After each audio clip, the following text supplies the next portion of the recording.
It's everyone's friend, it's Tyler. It's everyone's friend, it's Tyler. Hey guys, Tyler here. Whether you love Rubin or just hate Rubin, there is no denying the fact that the guy is influential, that he has a whole entire YouTube channel with a lot of interviews. And so it seems as though, of course, that Rubin is really big, really large, and very influential when it comes down to this sort of reporting for interviews. However, more recently on social media, it seems as though that many conservatives are really upset about Rubin because of this particular reason.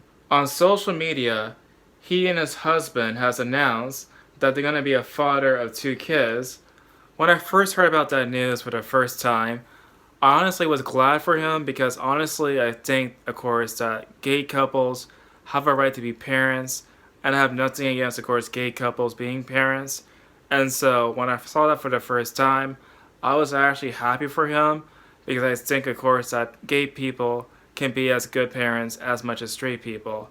However, on social media, the conservatives are not having it. They're not having it one bit. This is horrifying! Buying women's eggs and renting out other women's body to grow their children who will be deprived of their mothers and instead forced to be raised by 2 gay men as their. Any Christian or conservative congratulating them are just as bad as the Marxists. This is what I don't understand about people like Mark Dice.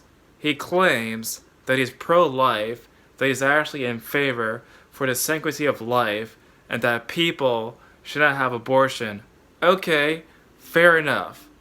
However, at the same time, he does not want people who are gay to have kids. I'm sorry, but if you don't want people to have abortions, right, and you want people to have kids, wouldn't it not be okay to not have, of course, kids be raised by 2 people that no parents whatsoever? There are probably thousands and millions of kids out in the world who have no sort of father, no sort of mothers, and so any type of parent, no matter it's 1 father, 1 mother, 2 women, or 2 guys, of course, is better than having no parent at all. And so which is it? Do you want people to have no parents at all because of your Christian worldview, or you want to have someone to actually, of course, care for the kids? I would choose the latter because I know for a fact that having somebody caring for you is better than having nobody caring for you. And he blocked me. Someone had to say it. Sadly, most are too cowardly to point out the obvious these days. Meanwhile, the Blaze and PragerU are congratulating such a practice and its replies. You know, if you were saying that garbage in my comment section, I'll also block you for being such a sad, pathetic excuse for a man who is using bigotry as a shield to justify hatred. It is just so sad to me how people cannot respect that people who are gay can also be parents. It's incredible to me in the current year, none of these fuckwits understand this, but it gets better. It just gets better. Tonight, I have a hard and honest conversation with my friend and fellow Blaze TV host Rubin about his decision to have kids. He tells me, I get why the right has these often legitimate fears, but that can't stop us from having respectful discussions. I'm sorry, but what exactly is there to discuss? If you're using your religion to dictate what a person can or cannot do in their personal life, I'm sorry, there is no sort of discussion. Because parents, whether they're straight or gay, if they want to have a choice to have kids, let them have kids. Really, it's not part of my business, neither is part of your business or someone else's business on why someone want to have kids. So, there is no sort of discussion, no sort of debate that should actually be happening about this. It is just so sad and pathetic that people are using religion as a weapon against those who want to be parents. No amount of respectful dialogue can overcome the inconvenient truth that the homosexual lifestyle is morally wrong. I love my friend Dave Rubin, but I do not support his lifestyle or raising children with 2 dads. Moral grandmandering does not and cannot legitimize any sin. I just absolutely just love these sort of people who are Christians who are just so incredibly passive aggressive. Well, you see, I hate the sin, but love the sinner. I mean, seriously, I'm kind of curious.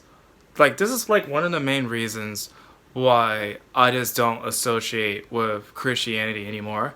Besides the book, of course, not being reliable to begin with, and the ideas of the argumentation for gods rely heavily on presuppositions and so on and so forth. But people like these are just so incredibly nasty because they call themselves Christians, right? Like, tell me, I've been reading the Bible on my channel openly in a series of videos. Like, there's like no such passage in which Jesus actually said, hey, fuck the gays, you cannot have 2 kids. Like, where exactly is that passage?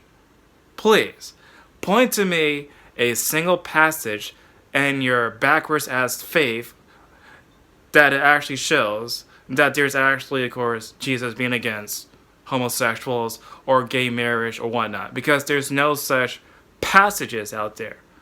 I'm just so sick and tired of these sort of Christians who are just so, of course, loving, but just so incredibly passive aggressive. It is just so incredibly nasty. I think, and this is why I wanted to have you on, because I don't have an answer. I am, you know me, I am a deeply religious man, and my religion says man and a woman, that is the basic building block of family. We're probably the clearest church on this, because it's been in our doctrine for 200 years. So we're very clear on that. I find it just so incredibly hilarious and ironic to me that Glenn Beck says that Mormonism is like a man and a woman, but it's obviously not true, because in the early days and continue to this day, that the Mormons are practicing like polygamists, meaning that a man, can have more than one wife. And so it's just so incredibly strange to me how he's saying that we have the original family structure, yet at the same time, that's not in practice for Mormonism. But that's marriage and relationships, and that's what I believe. But I also know God created you just like He created me, flaws and all. I believe I have a gene, they've never found it, that makes me very susceptible to alcoholism because it runs in my family. So does craziness, but it runs in my family. The same thing with things that I don't understand. I found that commentary to be quite, special, because he says that, of course, he's trying to apply that gayness is somehow like alcohol, which to me just makes no sort of sense. I guess people are just drunk on being gay or whatever. Look, I know that my comments might be a bit edgy or offensive to, I guess, those of faith, but honestly, I feel still that these sort of people who'd rather have people have like no sort of kids and rather have people become parentlessness all because someone happens to be gay is like the worst type of evil out there, besides mass murder and genocide and rape. Because honestly, it tells me that, hey, I'd rather have this kid have no sort of parent because my personal belief systems say that no gay person should have a parent. And it's just sad. It is sad and pathetic. To me, all this sort of stuff is how faith is like, it could be really, really bad at times and very crazy and fundamentalist. Because I think that some people use their own personal bigotry and use that kind of faith as a master way for their own personal bigotry. And it's like so sad to see how so many people are just attacking Dave Rubin all because he wants to have kids. It's sad and pathetic, and honestly, I hope he has the best for his kids. But anyway, what do you guys think? Tell me in the comment section down below. And as always, I'll see you guys in the next video. It's everyone's friend, it's Tyler. He's your only black friend, so he's your best black friend. I wouldn't trade him for another black friend, because black friends are rare, as you should be aware. He smiles like Richard Pryor, so just sit and stare. It's everyone's friend, it's Tyler. It's everyone's friend, it's Tyler. It's everyone's friend, it's Tyler.